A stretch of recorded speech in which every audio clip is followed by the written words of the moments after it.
Assalamualaikum warahmatullahi wabarakatuh. Em, Kami dari kelompok Resilience yang beranggotakan 5 orang,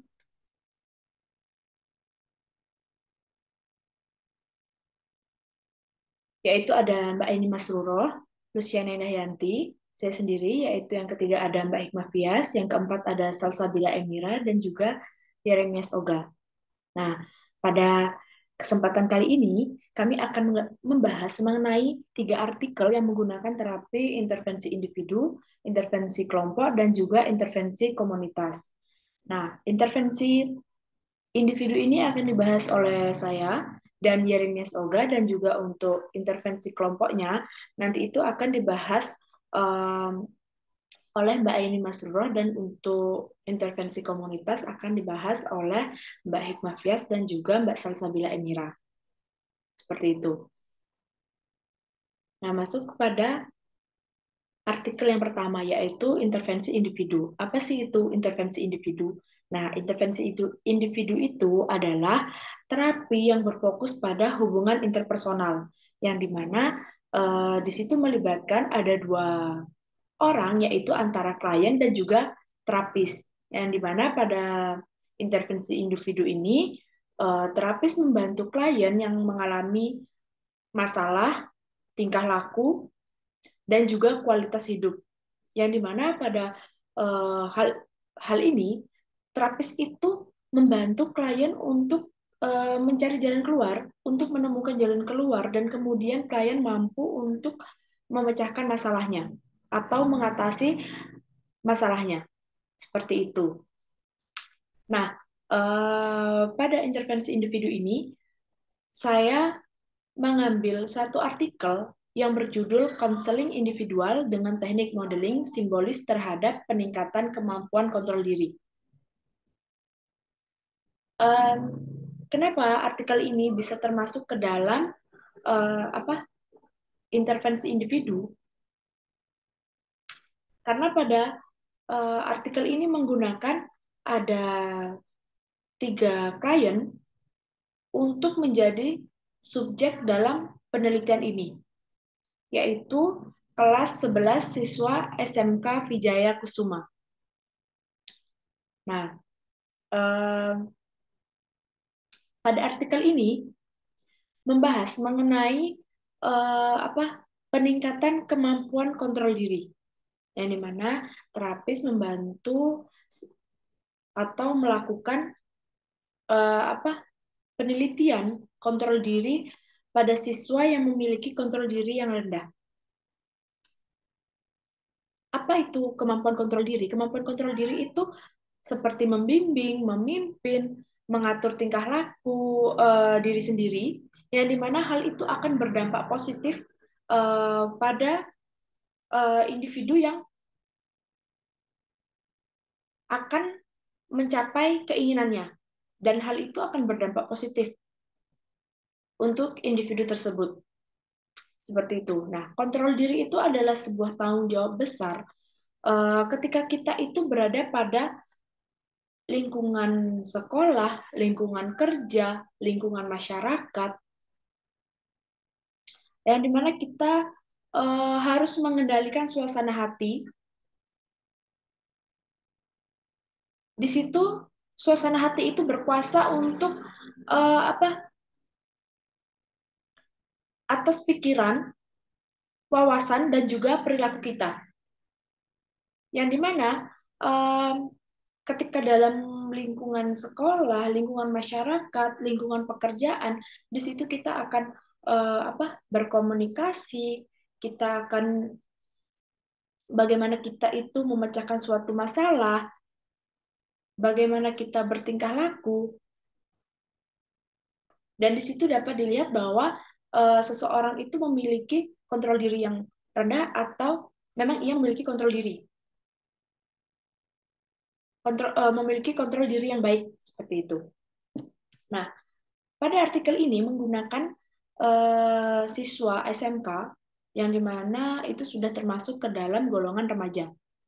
Nah, remaja yang mampu mengendalikan diri atau memiliki kontrol diri yang baik, maka ia bisa mengatur dirinya ke arah yang positif. Tetapi apabila remaja tersebut memiliki kontrol diri yang rendah, maka ia akan mengarah pada arah yang negatif. Siswa yang seperti apa yang memiliki kontrol diri yang rendah? Misalnya, siswa yang memiliki kontrol diri yang rendah itu seperti merokok yang berlebihan, narkoba, perilaku seks termasuk hubungan pranikah, terus menjual diri hanya demi materi, dan juga suka berbohong. Nah, kenapa ini dilakukan pada siswa penelitian ini dilakukan pada siswa SMK, pada remaja? Karena itu bisa berpengaruh pada prestasi belajar mereka di sekolah. Ketika siswa memiliki kontrol diri yang rendah, maka prestasi belajar di sekolah itu akan berantakan. Nilai akan berantakan. Karena apa? Mereka akan bolos sekolah, mereka banyak bohong, mereka merokok di luar sekolah, mereka terlibat pergaulan bebas di luar sekolah, dan mereka melakukan kegiatan itu terkadang masih menggunakan pakaian sekolah. Sehingga dengan mereka bolos, mereka tidak ikut pelajaran dengan baik, maka mereka akan tertinggal oleh materi-materi yang diberikan oleh guru di sekolah. Seperti itu. Sehingga prestasi belajar mereka itu menurun. Nah, jadi adanya kontrol diri ini sangat berpengaruh untuk seseorang itu atau remaja itu berperilaku di sebuah lingkungan. Ketika mereka bersosialisasi, seperti itu. Nah, pada artikel ini, menurut teori kognitif sosial Bandura, yang dimana ada 4 kondisi yang dibutuhkan untuk siswa tersebut itu mampu belajar dengan baik. Yang pertama ada atensi, yang kedua ada retensi, yang ketiga ada reproduksi motor, yang keempat ada motivasi. Yang dimana pada atensi ini, siswa itu harus menaruh perhatian pada model. Yang kedua ada retensi, yang dimana siswa harus mengingat apa yang dilakukan oleh model. Yang ketiga ada reproduksi motor, yang dimana siswa itu akan belajar secara fisik, mampu untuk memproduksi perilaku model tersebut. Yang keempat ada motivasi, yang dimana siswa itu termotivasi atau memiliki motivasi untuk melakukan atau untuk mempraktekkan apa yang sudah uh, dipraktekkan oleh model, apa yang sudah dipertontonkan oleh model, apa yang sudah dilakukan oleh model, seperti itu. Nah, jadi pada artikel ini itu menggunakan teknik modeling simbolis, yang dimana teknik modeling simbolis ini disajikan melalui bahan-bahan tertulis, audio, video, ataupun film. Kemudian dalam melakukan hal tersebut, modeling simbolis tersebut harus mempertimbangkan beberapa unsur. Yang pertama itu ada karakteristik klien, yang kedua ada perilaku tujuan yang akan didemonstrasikan oleh model atau yang akan dimodelkan atau akan yang dipertontonkan kepada klien. Yang ketiga ada sarana yang akan digunakan. Yang keempat ada isi tampilan dan pengujian model. Nah, pada tampilan ini itu ada meliputi instruksi, modeling, praktek, dan juga umpan balik serta ringkasan. Yang dimana pada proses praktek ini konseli akan mempraktekkan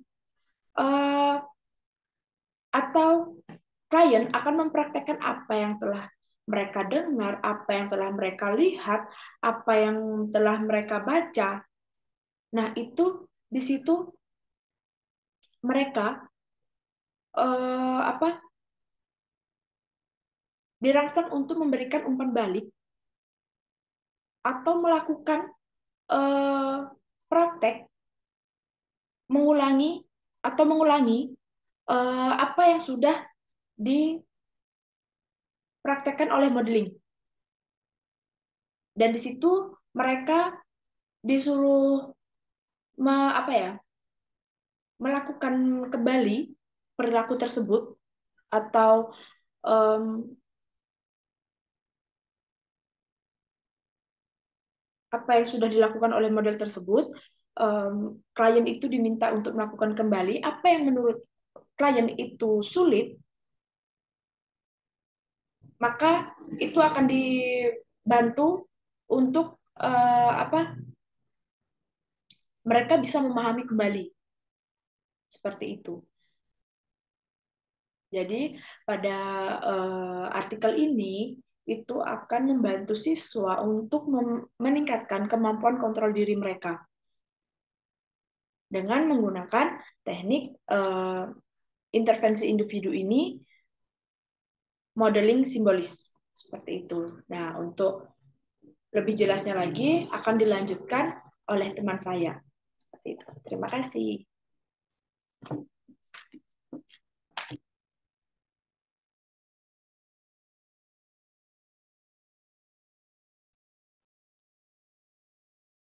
Assalamualaikum warahmatullahi wabarakatuh.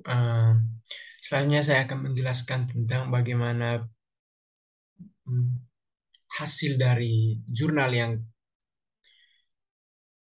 individual yang menjadi rujukan kelompok kami. Nah, bagaimanakah hasil dari jurnal tersebut? Nah, nanti akan saya jelaskan dalam video penjelasan tentang jurnal yang berjudul konseling individual dengan teknik modeling simbolis terhadap peningkatan kemampuan kontrol diri. Nah, pada kesempatan ini saya akan menjelaskan bagaimana konseling simbolik atau konseling simbolis itu mempengaruhi kontrol diri dari responden yang menjadi responden dari penelitian ini atau responden dari proses observasi ini. Nah, sebelumnya saya akan memberikan slide tentang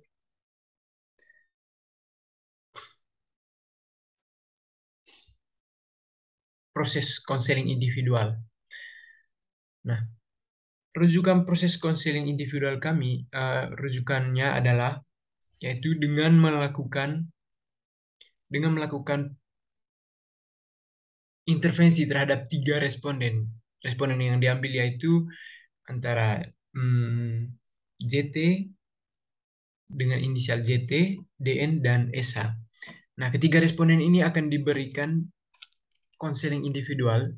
Konseling yang dimaksud di sini adalah konseling simbolik. Dan nanti akan dilihat bagaimanakah hasil dari konseling tersebut, hasil dari konseling simbolik tersebut. Nah, prosesnya di mana pelaksanaan konseling terhadap JT ini berjalan dengan responden pertama atau informan pertama dia berjalan dengan baik terhadap JT, dan selanjutnya DN juga terlibat secara aktif dalam proses konseling yang dilakukan. Begitu pula dengan SH, walaupun dalam sesi konseling SH banyak diam dan hanya berbicara sesuai dengan apa yang diperlukan, tetapi uh, secara keseluruhan ketiga responden ini melakukan konseling atau menjalankan konseling dengan baik sesuai dengan arahan dari konselor gitu. Nah, selanjutnya saya akan menjelaskan bagaimanakah perubahan yang terjadi dari ketiga responden atau subjek penelitian ini. Nah, perubahan yang terjadi adalah di mana adanya peningkatan kontrol diri dari ketiga responden tersebut, baik JT, DH, dan SH. Nah, mereka mengalami peningkatan kemampuan mengontrol diri, tetapi kepada konseli JT, yaitu konseli pertama atau responden pertama, terdapat satu aspek, yaitu aspek yang sangat mencolok, yaitu perasaan dan tingkah laku yang tidak meningkat terlalu tinggi atau tidak meningkat secara signifikan, seperti emosi, kedisiplinan, dan nafsu. Sedangkan sedangkan DH mengalami perubahan yang paling kecil, dibandingkan dengan kedua responden lainnya, yaitu terhadap emosi dan nafsu. Nah, selanjutnya itu SH. Bagaimana SH mengalami perubahan dalam konsili ini? SH itu dijelaskan bahwa dia itu diperkuat dengan pernyataan konsili sebelum konsili yang menyebutkan dari ketiga aspek tersebut, yaitu paling sulit mengendalikan diri, yaitu tentang emosi dan nafsu. Nah, bagaimanakah hasil hasil dari penelitian tersebut? Hasilnya itu peningkatan berdasarkan pengakuan dari konseli SH, dia mengaku bahwa SH itu setelah melakukan konseling, dia itu merasa setelah dan pada saat melakukan konseling, dia merasa sangat nyaman dengan pertemanan lingkungan sekolah. Itu yang pertama. Yang kedua, eh, dengan teman-teman bergaulnya di lingkungan masyarakat begitu. Nah, bagaimana dengan konsili SH ini? Konsili SH sulit mengontrol diri dari segi perasaan. Dia memiliki ketakutan untuk ditinggalkan oleh teman-temannya karena merasa tidak memiliki teman yang lain dan tidak pintar dalam bergaul dan mengenal orang baru. Itu ketakutannya. Esa sering berperilaku ingin menyendiri. Dari segi disiplin Esa memiliki kesulitan untuk mengatur waktu, khususnya dalam masalah mengatur waktu ibadah. Karena ketika mengatur waktu untuk ibadah itu konsili bersama teman-temannya. Konsili lebih mementingkan temannya dibandingkan eh, waktu untuk beribadah. Setelah sesi konseling, setelah sesi konseling berjalan, eh, Esa mengaku sekarang dia lebih berusaha mengontrol diri, mau mengenal orang baru dan lebih bisa mengontrol waktu, gitu, mengontrol waktu eh, untuk beribadah tadi. Karena sebelumnya dia itu tidak bisa mengatur waktu untuk beribadah atau waktu-waktu lainnya. Dia tidak bisa memanajemen waktu dengan baik karena dia lebih mementingkan teman-temannya. Karena ketakutan pertamanya, ketakutan awal dari Esa ini adalah dia takut eh, teman-temannya meninggalkan dia, gitu. Karena dia tidak bisa beradaptasi dengan lingkungan baru atau dengan teman-teman yang baru. Nah, selanjutnya itu tentang konseli JT. Bagaimana konseli JT sebelum diberikan intervensi konseling simbolik? Konseli JT termasuk orang yang nyaman dengan dirinya sendiri. Maksudnya itu dia itu tidak membutuhkan sedikit tidak membutuhkan orang lain dalam hidupnya. JT memiliki teman, tapi tidak begitu banyak dan intens seperti orang lain. Nah, konsili JT juga kesulitan dalam mengatur waktu untuk bangun pagi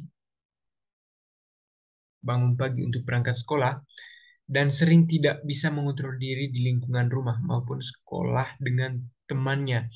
Jika ada perkataan maupun perbuatan temannya yang tidak sesuai dengan keinginannya. Jadi dia itu seringkali tidak bisa mengontrol waktu dan merasa nyaman dengan dirinya sendiri. Dia itu sebelum diberi intervensi dia itu sulit untuk bangun pagi atau memanajemen waktu sama dengan uh, konseli SA tadi. Nah, setelah dilakukan konseling simbolik ini, ada perubahan yang dialami oleh informan atau konseli SH. SH, maksud saya JT. Dia mengakui bahwa permasalahan dengan temannya karena sikap dia yang kurang bertanggung jawab. Oleh karena itu, konsil mengaku berusaha mengontrol diri agar lebih jujur. Nah, perubahannya itu setelah konsili dia mengalami perubahan, dia lebih jujur dan lebih loyal begitu kepada orang sekitar supaya tidak ketakutan lagi. Konsili JT mengaku sudah bisa bangun pagi lebih awal setelah dilakukan konsili simbolik. Hal ini dibuktikan dengan intensitas JT dalam tidak terlambat pada saat masuk kelas.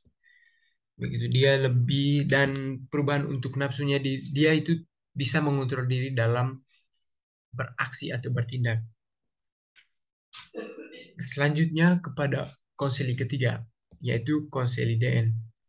Sebelum diintervensi atau sebelum diberikan konseling simbolik, konseli DN termasuk konseli yang cukup percaya diri sehingga dia tidak begitu takut dijauhi teman. Dia bisa bergaul dengan teman atau lingkungan baru. Dan karena dia itu mempunyai keterampilan untuk bergaul dengan orang-orang baru.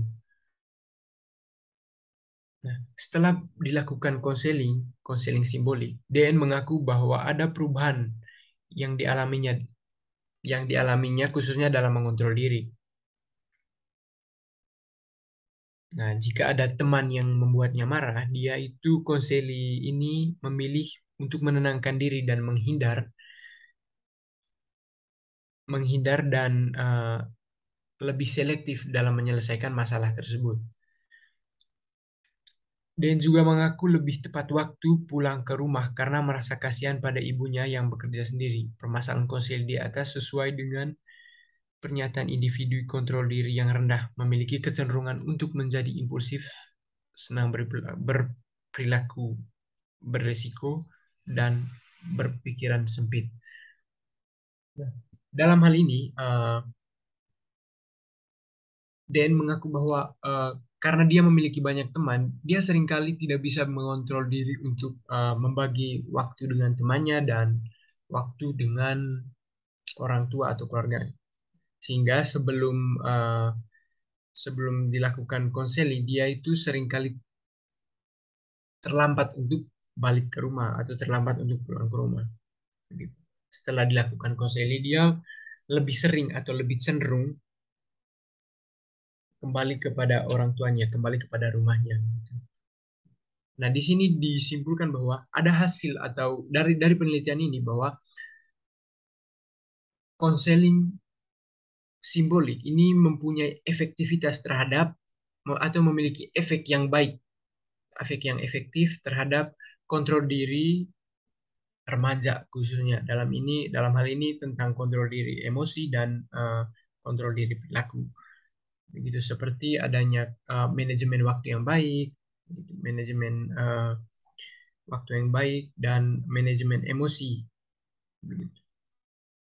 Dan kesimpulan yang ditarik dari uh, intervensi individual dan atau konseling individual ini, konseling simbolik, bahwa konseling simbolik sangat efektif dalam mengubah atau memberikan intensitas yang baik terhadap kontrol diri seseorang. Hal ini disebabkan oleh adanya proses simbolik atau simbolisasi dalam proses konseling yang dilakukan. Saya kira itu saja dari saya, dan saya berikan kesempatan kepada pemateri lainnya. Sekian.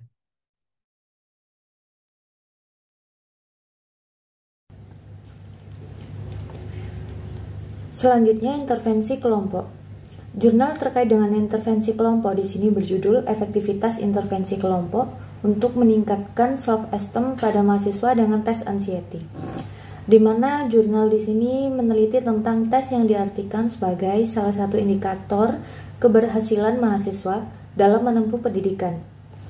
Dengan begitu, berakibat mahasiswa sering merasa cemas ketika menghadapi ujian.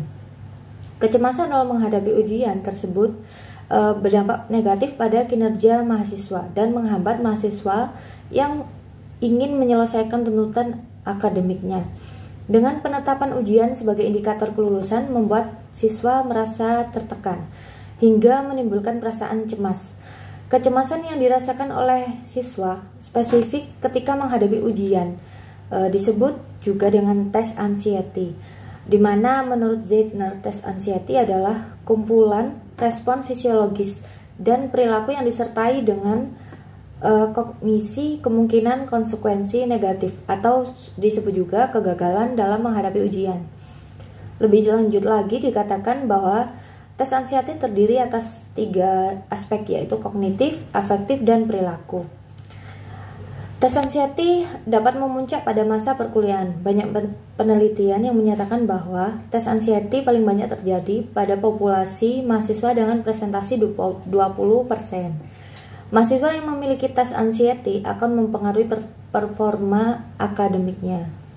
Kondisi ini dipertegas oleh Urbina dan Anastasi, di mana menyatakan bahwa kecemasan tingkat kronis atau berlebihan akan berdampak negatif pada pembelajaran di sekolah dan perkembangan intelektual. Dari observasi yang dilakukan oleh Bendas dan Friedman terkait dengan faktor yang mempengaruhi tes anxiety, ditemukan bahwa self-esteem merupakan faktor utama yang berkontribusi terhadap munculnya tes anxiety pada individu seseorang. Self-esteem sendiri adalah cara seseorang menilai dirinya yang mempengaruhi perilaku dalam sehari-harinya. Individu dengan self-esteem yang tinggi akan mampu bertahan pada situasi yang menantang dan memiliki kekuatan untuk mengatasinya. Begitupun sebaliknya, individu dengan self-esteem yang rendah akan cenderung merasa tidak mampu menyelesaikan permasalahannya. Perasaannya tidak mampu menyelesaikan permasalahan akibat mereka rentan merasa cemas, terutama saat menghadapi situasi menantang, seperti pengujian, begitu. Dengan demikian, dapat dikatakan bahwa mahasiswa dengan self-esteem yang rendah akan rentan mengalami tes anxiety yang berdampak negatif pada penyelesaian tuntutan akademiknya kelak, gitu. Oleh karena itu, perlu dilakukan intervensi psikologis yang menyasar pada self-esteem mahasiswa yang memiliki tes anxiety. Dari penelitian mengungkapkan bahwa dukungan sosial lah yang memiliki peranan penting terhadap anxiety tersebut. Semakin tinggi dukungan sosial, maka akan menurunkan kecemasan siswa dalam menghadapi ujian nasional. Begitupun juga dengan self-esteem. Dalam jurnal ini, peneliti merancang intervensi kelompok agar individu dengan tes anxiety dan self-esteem rendah memperoleh dukungan dari anggota lainnya, begitu. Tujuan dari terapi kelompok ini memberikan dukungan dan menyelesaikan pengalaman isolasi dari masing-masing anggotanya. Terapi kelompok ini juga dapat meningkatkan perilaku bertahan pada situasi yang tidak menyenangkan. Begitupun dengan adaptasi yang mungkin bisa didapatkan dari individu lain yang mengalami permasalahan serupa. Metode yang digunakan dalam penelitian ini adalah one group before after descent, di mana variabel yang diteliti adalah tes anxiety dan self-esteem. Partisipan dalam penelitian ini adalah mahasiswa di salah satu universitas di Indonesia. Intervensi terapi kelompok dilakukan selama 4 sesi, yaitu 90-135 menit di setiap sesinya, dengan memasukkan beberapa strategi seperti restrukturisasi, habit, self-care, pengaturan waktu, mindfulness, dengan teknik pernafasan dan relaksasi, self-control, dan latihan mengatur distraksi. Sebelum melakukan intervensi tersebut, peneliti menyebarkan kuesioner yang berisikan identitas diri untuk mendapatkan partisipan sesuai dengan kriteria tersebut. Begitu. Berdasarkan kuesioner yang disebarkan, didapatkan 8 partisipan yang memiliki kecemasan berkategori sedang hingga tinggi dan self-esteem yang rendah. Begitu. Peneliti menghubungi 8 partisipan tersebut yang memenuhi kriteria dan meminta kesediaannya untuk mengikuti kegiatan intervensi kelompok. Dari 8 partisipan tersebut, hanya 5 orang yang dapat mengikuti keseluruhan intervensi. Pelaksanaannya dilakukan selama 4 minggu. Pada awal intervensi, partisipan sudah diberikan informed consent. Jadi pengukuran post-test dilakukan setelah partisipan selesai mengikuti intervensi dan dihadapkan dengan situasi pengujian, yaitu UAS, ujian akhir. Hasil protes dan post-test bukan hanya didapatkan dari kuantitatif namun juga kualitatif yang kemudian dibandingkan untuk mengukur efektivitas dari intervensi kelompok yang dilakukan. Hasil dari sesi wawancara yang didapat adalah ditemukan keseluruhan partisipan memiliki ketakutan akan kegagalan yang tergolong dalam aspek kognitif. Selain itu, dominasi keluhan fisik seperti pusing, sulit tidur, berkeringat, gangguan pencernaan turut dirasakan oleh partisipan. Perilaku yang dihasilkan dari tes anxiety partisipan adalah sulit berkonsentrasi pada materi, di mana menimbulkan perilaku prokrastinasi atau disebut juga tidak dapat membagi waktu gitu. Dari hasil wawancara juga ditemukan bahwa keseluruhan partisipan mengubah pikiran irasional akan kegagalan dan dalam situasi ujian. Melalui pengubahan pemikiran irasional menurunkan reaksi fisiologis yang muncul walaupun tidak serta-merta menghilangkannya. Secara keseluruhan dapat disimpulkan bahwa penerapan intervensi kelompok melalui pendekatan dukungan dinilai efektif untuk mengurangi tes anxiety dan meningkatkan self-esteem. Berdasarkan tujuan dari penelitian ini sendiri, terlihat adanya efektivitas intervensi kelompok untuk menurunkan tes anxiety dan meningkatkan self-esteem pada mahasiswa. Dari terapi kelompok dilakukan, partisipan mendapatkan tilikan bahwa terdapat peran keyakinan salah terdapat terhadap munculnya tes anxiety. Lebih lanjut, partisipan juga menyadari untuk lebih menghargai diri sendiri dan merasa tidak sendiri mengalami permasalahan tersebut karena adanya dukungan dan feedback dari partisipan lain atau anggota lain yang memiliki permasalahan serupa. Selanjutnya, intervensi komunitas dilanjutkan oleh teman saya. Terima kasih.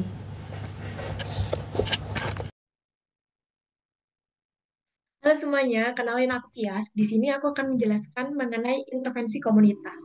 Nah, apa sih intervensi komunitas itu? Jadi, intervensi komunitas merupakan suatu upaya pemberdayaan terhadap suatu kelompok masyarakat atau komunitas tertentu. Nah, di sini artikel yang aku pilih adalah rekonstruksi model penanganan anak jalanan melalui pendampingan psikologis, suatu intervensi berbasis komunitas. Nah, kenapa sih artikel ini kok masuk ke dalam intervensi komunitas? Nah, menurut Rothman, ada 3 jenis intervensi komunitas. Yang pertama adalah pengembangan masyarakat lokal, yang kedua adalah perencanaan sosial, dan yang ketiga adalah aksi sosial. Nah, artikel yang aku pilih ini masuk ke dalam intervensi komunitas pengembangan masyarakat lokal.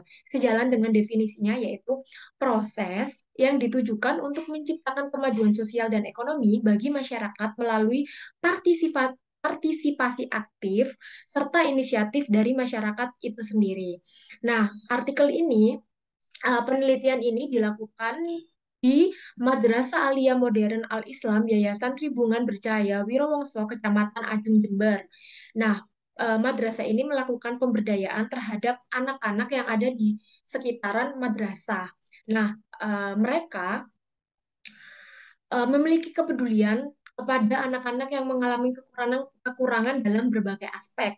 Nah, yang pertama adalah ekonomi, moral, dan pendidikan.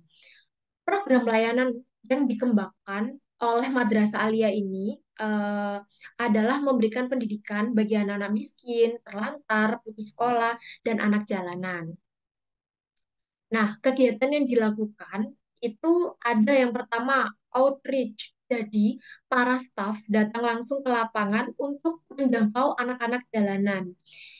Jadi, jadi nggak menunggu anak-anak jalanan itu datang ke madrasah, tapi para staf juga datang langsung ke lapangan, turun langsung ke lapangan, mempersuasi anak-anak jalanan untuk mau mengikuti program yang ada di dalam madrasah. Dan yang kedua adalah home visit. Jadi ini tuh edukasi untuk keluarga. Jadi staf melakukan persuasi agar orang tua menyekolahkan anak-anak mereka. Nah, jadi ada fenomena ini ya.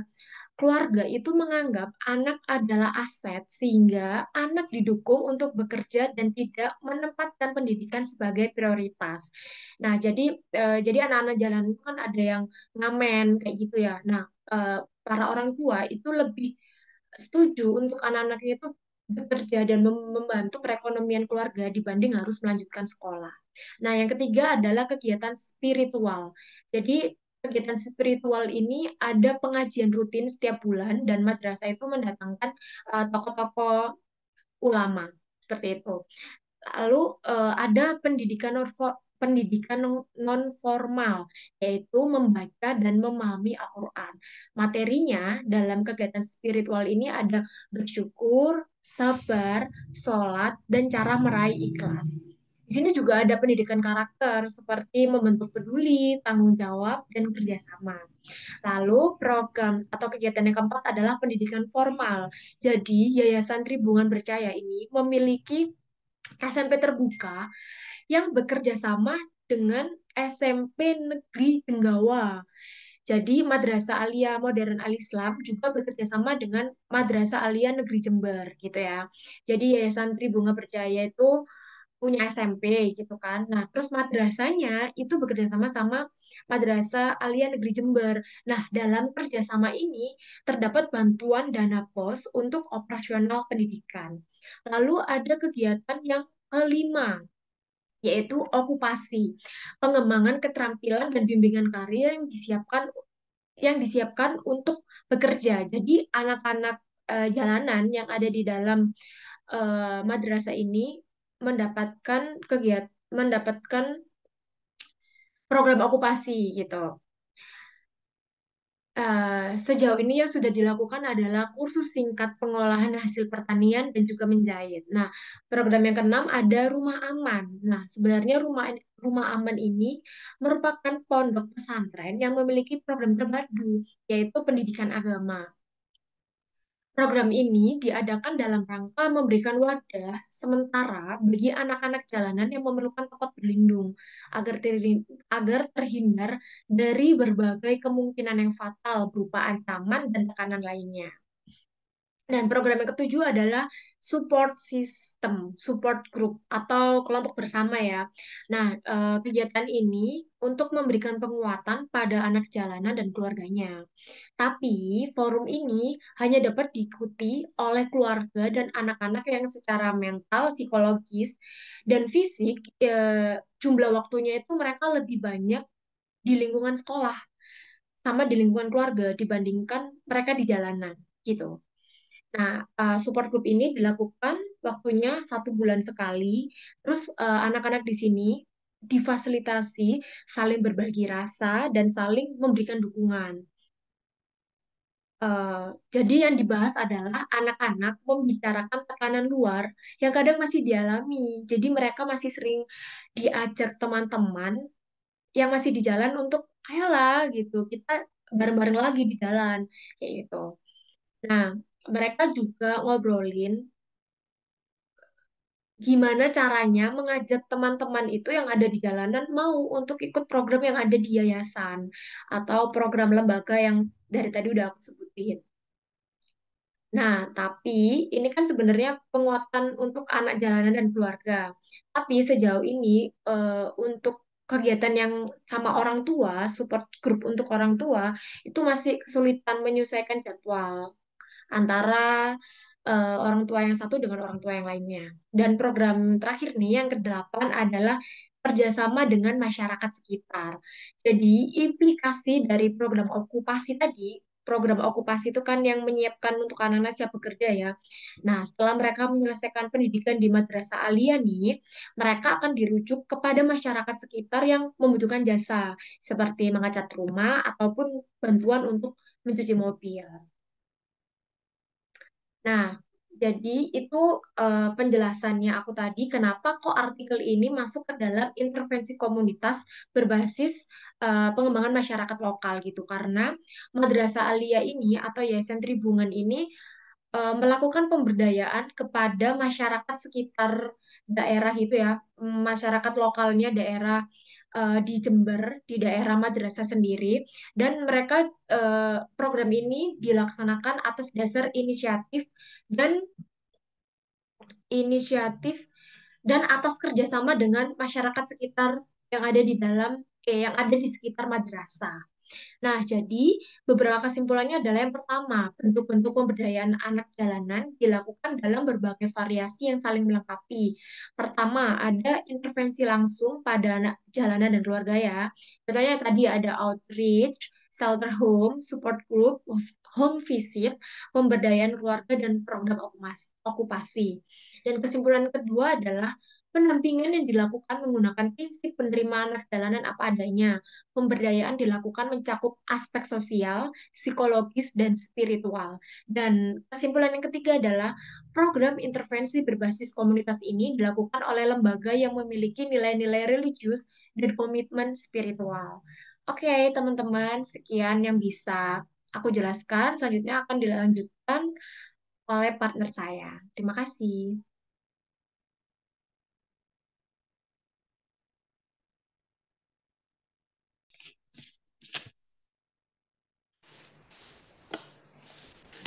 Berdasarkan hasil penelitian tersebut, kesimpulannya adalah sebagai berikut. Yang pertama, bentuk-bentuk pemberdayaan anak jalanan dilakukan dalam berbagai variasi yang saling melengkapi. Yang kedua, pendampingan yang dilakukan menggunakan prinsip menerima anak jalanan apa adanya. Pemberdayaan yang dilakukan mencakup aspek sosial, psikologis, dan juga spiritual. Yang ketiga, program ini dilakukan oleh lembaga yang memiliki nilai-nilai religius dan komitmen spiritual. Demikian video untuk tugas UAS dari kelompok kami untuk semester ini. Ada kurang lebihnya mohon maaf. Wassalamualaikum warahmatullahi wabarakatuh.